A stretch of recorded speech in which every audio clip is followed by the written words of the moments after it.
Co-powered by Techno। Supreme court में bulldozer action पर सुनवाई जारी है। सॉलिसिटर जनरल ने कोर्ट में ये कहा है कि समुदाय विशेष को टारगेट करने के आरोप जो लगाए जा रहे हैं वो गलत हैं। सुनवाई के दौरान कोर्ट ने बड़ी टिप्पणी की है। कोर्ट ने कहा है कि किसी भी व्यक्ति का अपराध बुलडोजर एक्शन का आधार नहीं हो सकता, चाहे वो व्यक्ति दोषी ही क्यों ना हो। कोर्ट ने कहा कि भारत एक धर्मनिरपेक्ष राष्ट्र है, तो जो एक्शन होता है बुलडोजर एक्शन, वो आरोप लगने पर ही नहीं हो सकता, ये आधार नहीं हो सकता। ये एक बड़ी टिप्पणी की गई है सुप्रीम कोर्ट की ओर से।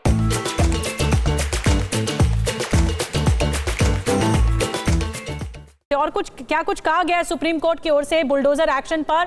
हमारे साथ पीयूष पांडे और ज्यादा जानकारी के साथ जुड़ गए हैं सीधा लाइव सुप्रीम कोर्ट से। पीयूष, कोर्ट की तरफ से एक बहुत महत्वपूर्ण टिप्पणी की गई है कि किसी भी व्यक्ति का अपराध बुलडोजर एक्शन का आधार या बेस नहीं हो सकता। इसी बारे में क्या कुछ और कहा गया है?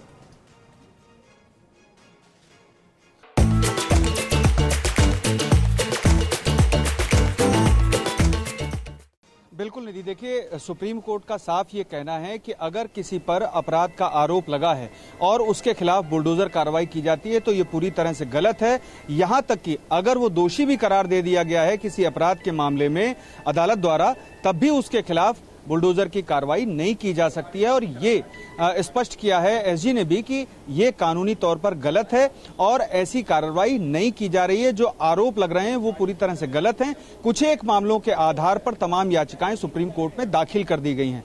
एसजी का ये कहना है कि इस मामले में उनकी चिंता ये है कि कहीं नगर निगम और विकास प्राधिकरणों द्वारा जो कार्रवाई की जाती है बुलडोजर की, उसके जो एक्शन के कानून हैं उसमें कहीं कोई कर्टल न कर दिया जाए सुप्रीम कोर्ट द्वारा उनके फैसले द्वारा। तो एसजी ने साफ ये कर दिया है कि इस मामले में अदालत ये ख्याल रखे कि जो सार्वजनिक जगहों पर कब्जा होता है, अतिक्रमण होता है, उसके खिलाफ जो कानून है उसकी स्पष्टता बनी रहे और फैसले के द्वारा सुप्रीम कोर्ट जो भी फैसला दे उस फैसले में ऐसा ना किया जाए कि उन कानूनों में किसी भी तरह की कोई कमी लाई जाए। और साथ ही सुप्रीम कोर्ट ने भी ये साफ कर दिया है कि पूरे देश भर में एक जैसा कानून बुलडोजर कार्रवाई के मामले में लागू होना चाहिए और इस पर सुप्रीम कोर्ट स्पष्ट फैसला देगा। रेहड़ी पटरी वालों या फिर अतिक्रमण या फिर कब्जा करने वालों के खिलाफ जो कदम उठाया जाता है प्राधिकरणों और नगर निगम द्वारा, उस पर सुप्रीम कोर्ट की कोई रोक न थी और न भविष्य में होगी, ये भी सुप्रीम कोर्ट ने स्पष्ट कर दिया है। इस मामले में लगातार जो आरोप लगते आ रहे हैं कि एक समुदाय विशेष के खिलाफ ही कार्रवाई की जा रही है, इस पर कड़ी आपत्ति एसजी की ओर से जताई गई है, जो उत्तर प्रदेश सरकार, मध्य प्रदेश सरकार और राजस्थान सरकार की ओर से सुप्रीम कोर्ट में पेश हुए हैं।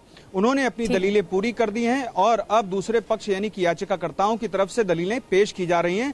इस मामले में सभी पक्षों पर गौर करने के बाद सुप्रीम कोर्ट अपना फैसला सुरक्षित करेगा और भविष्य में इस मामले पर स्पष्ट फैसला देगा कि आखिर बुलडोजर की कार्रवाई किन आधारों पर की जानी चाहिए और नोटिस जो सर्व किया जाता है उसकी क्या प्रक्रिया होनी चाहिए। सुप्रीम कोर्ट ने यह भी कहा है कि जो नोटिस देने की प्रक्रिया होती है उसको ऑनलाइन भी किया जाना चाहिए ताकि अधिकारी भी सुरक्षित रहें और लोगों की जानकारी में भी पूरी बात आए।